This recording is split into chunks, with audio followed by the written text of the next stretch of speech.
A Bíblia diz em 2 Coríntios capítulo 5, porque andamos por fé e não por vista. Sabe o que é isso aqui, irmãos? Isso é um convite do apóstolo Paulo para nós mudarmos a nossa perspectiva, para nós mudar a nossa forma de olhar para os problemas. Tem gente que é pessimista, tudo para ele é problema. Ele vê problema até onde não tem.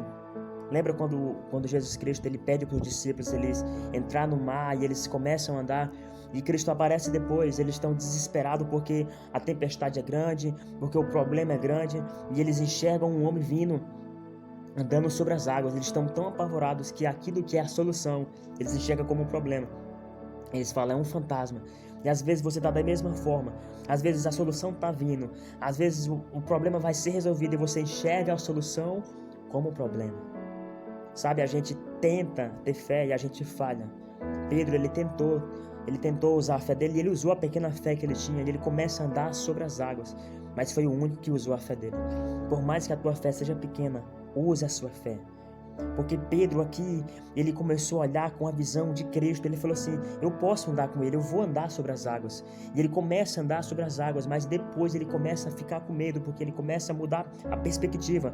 Ele não olha mais pela fé, ele olha pela própria vista dele. E o que ele vê? Ele vê águas grandes, ele vê vento forte. Então ele começa a ter medo. E Pedro, ele começa a afundar. E por que nós afundamos, irmãos? Em relação aos nossos problemas? Por causa do medo. Porque o medo paralisa. Pedro é pescador. Pedro tem experiências com águas, mas ele começa a afundar.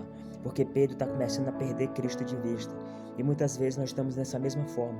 A gente sabe nadar, sabe resolver o problema, mas o medo nos paralisa. Para de ter medo.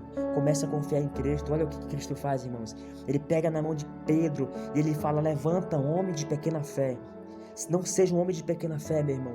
Comece a ter mais fé, porque quando você começar a afundar, Cristo vai pegar na tua mão e vai subir você, e você vai passar por as melhores experiências da tua vida. Somente quem tem fé e usa a fé passa por uma experiência como Pedro passou. Por mais que a sua fé seja pequena, use a sua fé.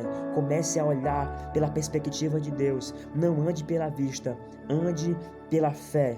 Tenha fé em Cristo. Acredite que por mais que o mar seja grande, por mais que a tempestade seja grande, por mais que você mude no meio do processo de comunhão com Deus, Deus não muda. Ele pega na tua mão e te levanta.